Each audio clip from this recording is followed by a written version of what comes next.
Hello everyone, welcome back to my YouTube channel BioBliss. In this video, we are going to discuss about the biodiversity. हमारा chapter चल रहा था the living world, उसमें आज हम discuss करेंगे biodiversity. Biodiversity क्या होता है?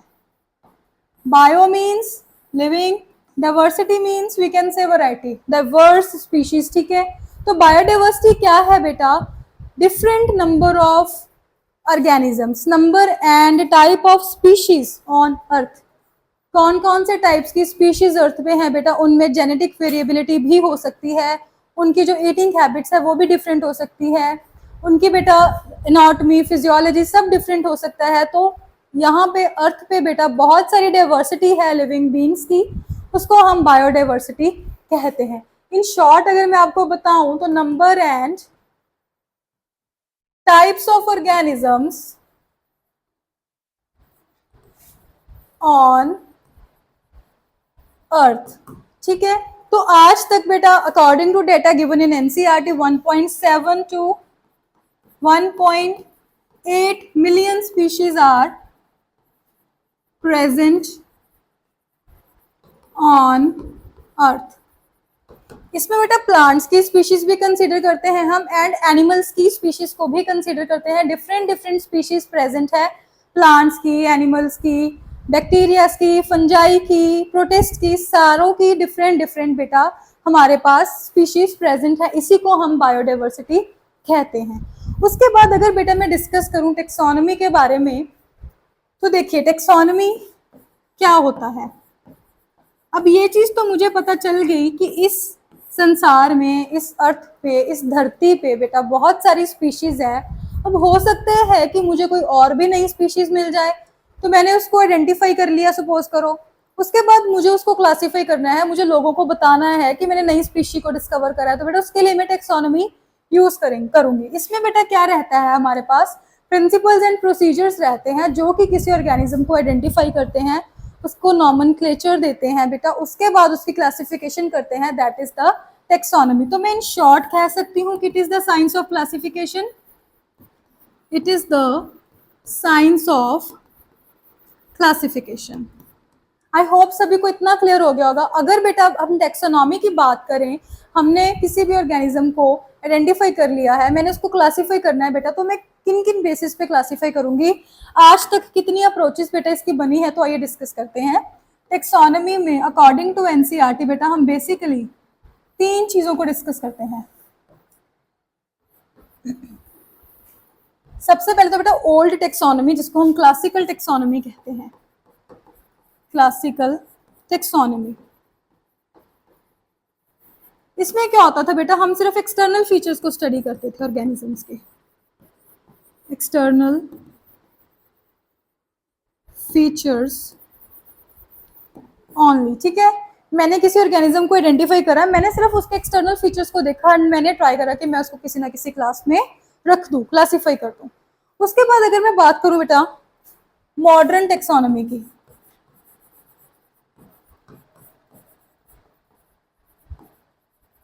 मॉडर्न टेक्सोनॉमी की अगर बेटा मैं बात करूं, ओल्ड में तो हमने सिर्फ एक्सटर्नल फीचर्स को देखा था. अब बेटा मॉडर्न में मैं एक्सटर्नल फीचर को भी देखूंगी एंड बेटा इंटरनल फीचर्स को भी देखूंगी. ठीक है, बोथ एक्सटर्नल फीचर्स एंड बेटा इंटरनल फीचर्स.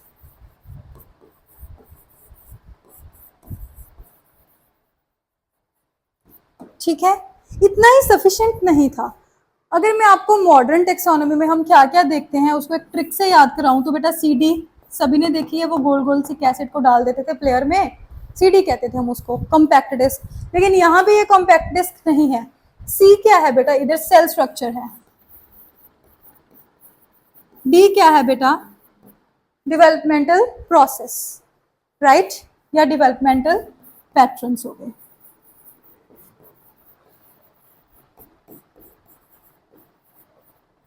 ई क्या है हमारे पास, इकोलॉजिकल रोल, कि ऑर्गेनिज्म का इकोलॉजिकल रोल क्या है. ठीक है,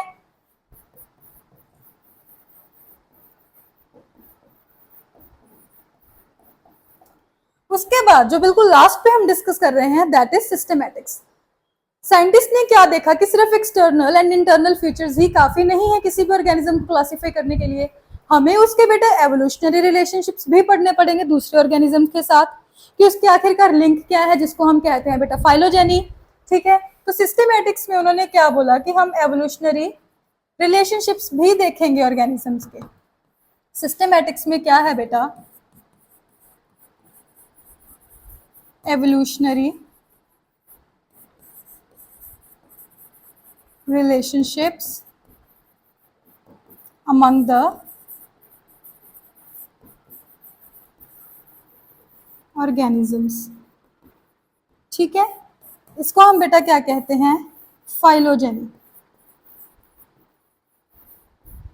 ठीक है, अब एक चीज हम डिस्कस करेंगे कि जो सिस्टमैटिक्स टर्म है, जो टर्म सिस्टमैटिक्स है, this was first time used by, अगर टर्म की बात करूं, term used firstly by Carolus Linnaeus. Carolus Linnaeus, बेटा कार्लस लीनियस को ही हम फादर ऑफ टेक्सोनॉमी कहते हैं, also known as father of taxonomy. इतनी चीज क्लियर होगी। अब देखो बेटा, स्टेप्स ऑफ क्लासिफिकेशन क्या है। टेक्सोनॉमी हमने पढ़ लिया कि 3 तरह की है, क्लासिकल है, मॉडर्न है एंड सिस्टमैटिक्स है, जो कि हम आज यूज कर रहे हैं।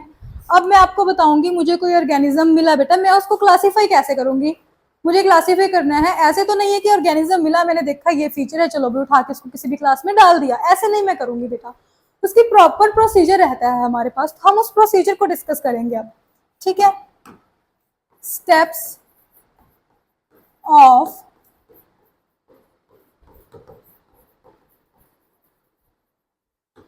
क्लासिफिकेशन।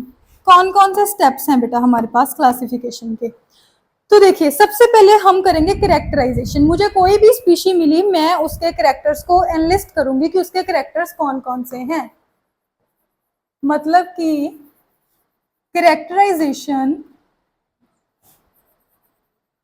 फर्स्ट स्टेप है। मुझे कोई स्पीशी मिली, मैं उसके लिस्ट डाउन कर लूंगी सारे कैरेक्टर्स को, कि आखिर उसके कैरेक्टर्स कौन कौन से हैं हमारे पास। दूसरी चीज बेटा मैं क्या करूंगी, आइडेंटिफाई करूंगी। मुझे कैरेक्टर्स पता चल गए हैं, अब मेरे पास बहुत सारा डेटा भी पड़ा है, मेरे पास टेक्सोनॉमिकल एड्स भी पड़ी हैं। मैं आइडेंटिफिकेशन करूंगी कि ये आखिरकार जो मुझे ऑर्गेनिज्म मिला है वो कौन सी स्पीशीज का हो सकता है। ठीक है, जब मैंने उसको प्रॉपर आइडेंटिफाई करा बेटा, तो फिर मैं उसको क्लासिफाई कर दूंगी। मैं उसको एक पर्टिकुलर टेक्सॉन में, पर्टिकुलर क्लास में, पर्टिकुलर स्पीशीज में मैं उसको प्लेस कर दूंगी। मैं उसकी बेटा क्लासिफिकेशन करूंगी। फोर्थ स्टेप में बेटा मैं क्या करूंगी, मैं नॉमेनक्लेचर करूंगी। नॉमेनक्लेचर में क्या होगा बेटा, मैं नाम दूंगी प्लांट को, एनिमल को, इंसेक्ट को, बर्ड को, जिसको भी मैंने आइडेंटिफाई करा है बेटा, मैं उसको नाम दूंगी। नाम देने की प्रोसेस को हम कहते हैं बेटा नॉमेनक्लेचर। तो आज के टाइम पे बेटा जो सबसे एक्सेप्टेड नॉमेनक्लेचर है, that is binomial nomenclature, right. अब बेटा बायनॉमियल नॉमेनक्लेचर किसने बताया था हमें, कार्लस लीनियस ने। इसमें बेटा क्या रहता है बायनॉमियल, अगर मैं आपको एक एग्जांपल से समझाऊं बायनॉमियल नॉमेनक्लेचर क्या होता है, तो हम अपनी मोस्ट इंटेलिजेंट एनिमल्स एग्जांपल ले रहे हैं, होमो सेपियंस। ये ह्यूमंस का बेटा साइंटिफिक नेम है। आपने नोट करा होगा मैंने एच को बेटा कैपिटल लिखा है, एच इज जीनस। तो मतलब कि जब भी मैं नॉमेनक्लेचर में, बायनॉमियल नॉमेनक्लेचर में साइंटिफिक नेम लिखूंगी बेटा, तो मैं जीनस के फर्स्ट लेटर को कैपिटल लिखूंगी बेटा, स्पीशीज के फर्स्ट लेटर को बेटा स्मॉल लिखूंगी। ठीक है, उसके बाद बेटा मैं उनको सेपरेटली अंडरलाइन करूंगी, एक ही लाइन में अंडरलाइन नहीं करूंगी बेटा, सेपरेटली अंडरलाइन करूंगी। जैसे कि मैंने लिखा होमो सेपियंस, मैं साइंटिफिक नेम लिख रही हूँ बेटा, मैं उसको सेपरेटली अंडरलाइन करूंगी, जीनस को अलग अंडरलाइन करूंगी, स्पीशीज को अलग अंडरलाइन करूंगी। यहाँ पे मैंने लिखा है बेटा मैंजीफेरा इंडिका लिन, ये मैंगो का साइंटिफिक नेम है। दिस लिन, ये ऑथर का नेम है जिसने फर्स्ट टाइम मैंजीफेरा इंडिका को नेम दिया, ठीक है, लिनियस। तो ऑथर के नाम के फर्स्ट 3 लेटर्स हम यूज़ करते हैं बेटा, बट हम इसके नाम को अंडरलाइन नहीं करते हैं। ऑथर के नाम को हम बेटा अंडरलाइन नहीं करते हैं, ठीक है। अब देखिए, अगर हम रूल्स की बात करें, जब हम राइट कर रहे हैं, when written the bionomy the name of the scientific name of particular species, it is underline, ठीक है। जीनस और स्पीशीज़ को हम सेपरेटली अंडरलाइन करते हैं। अगर हम उसको प्रिंट करा रहे हैं बेटा, तो हम इटैलिक्स फॉन्ट पे उसको प्रिंट कराएंगे, सो दैट कि उसका बायोलॉजिकल ओरिजिन हमें पता चल जाए। उसके बाद हम फर्दर मूव करते हैं बेटा, हमारे पास क्या रहता है, 2 ऑर्गेनाइजेशंस हैं, ICZN एंड ICBN। बेटा जो ICZN है, इसकी फुल फॉर्म है international code of zoological nomenclature.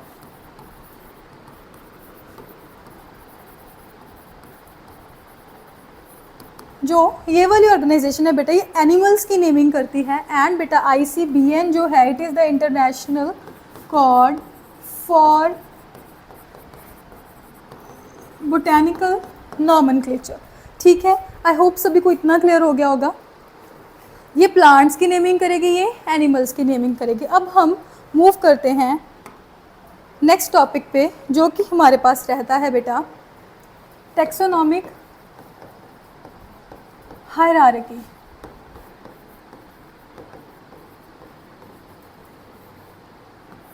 वही टैक्सोनॉमिक हायरार्की क्या होता है, हमें कोई ऑर्गेनिज्म मिला, हम उसको पर्टिकुलर टैक्सॉन्स में क्लासीफाई करते हैं, ठीक है।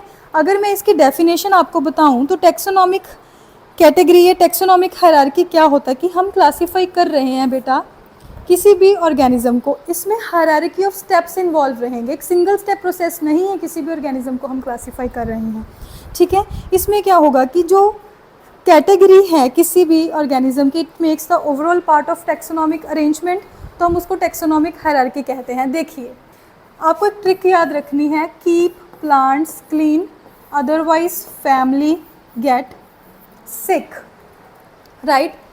K फॉर किंगडम,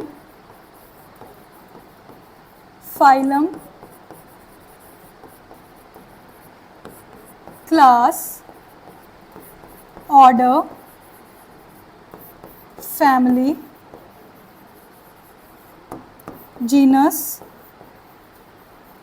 एंड बेटा स्पीशीज। अगर बेटा हम स्पीशीज से किंगडम की तरफ मूव करते हैं बेटा, तो जो कॉमन कैरेक्टर्स हैं ना, जो कॉमन कैरेक्टर्स हैं वो बेटा डिक्रीज करते हैं।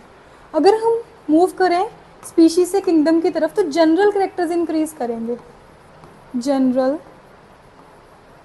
कैरेक्टर्स इंक्रीज करेंगे, ठीक है। सभी को इतनी चीज़ समझ आई। अगर बेटा मैं स्पीशीज से किंगडम की तरफ मूव करती हूँ, तो डिफ़िकल्टी इन क्लासिफिकेशन भी इंक्रीज करता है।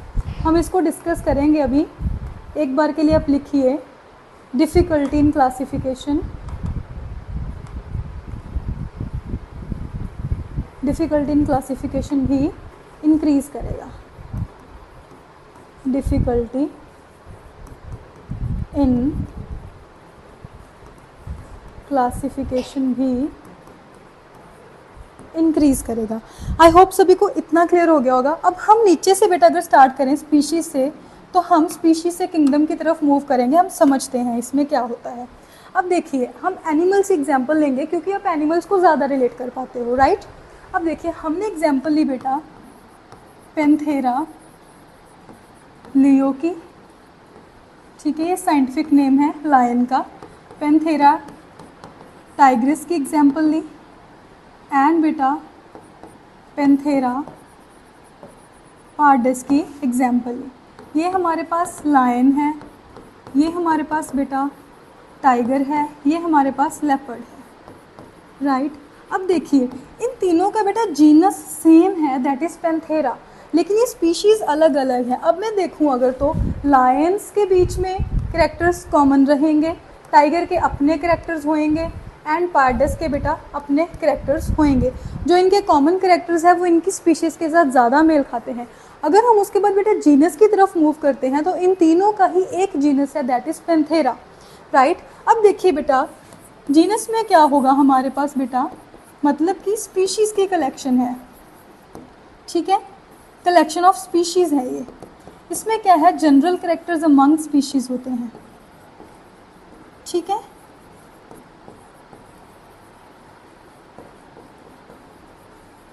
ठीक है, आई होप सभी को जीनस एंड स्पीशीज़ का कॉन्सेप्ट समझ आ गया होगा।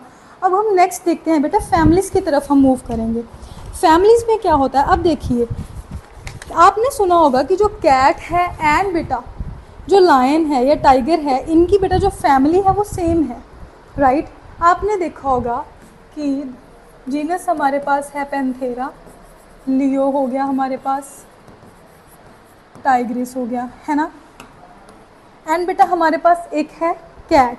कैट मतलब कि इसका कैट का जीनस बेटा जो है वो फेलिस है, मतलब कि पैंथेरा हमारे पास टाइगर एंड लायंस का जीनस रहता है एंड बेटा फेलिस कैट्स का जीनस रहता है। आपने सुना होगा कि कैट एंड लायन की जो फैमिली है बेटा वो सेम होती है ना।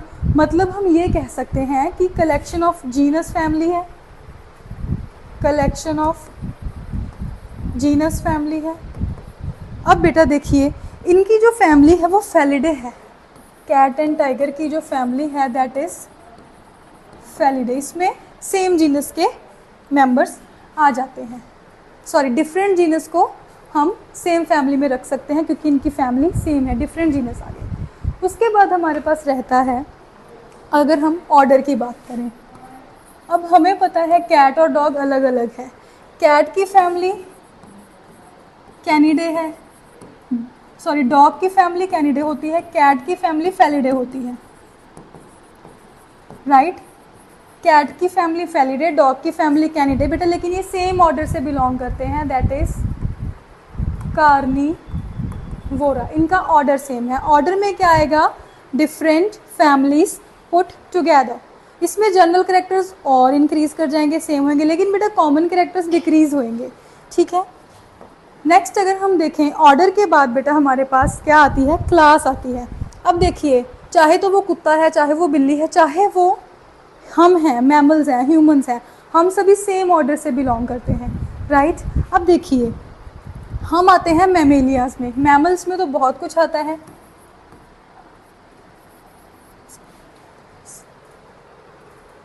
क्लास। अगर मैं क्लास की बात करूं तो जैसे कि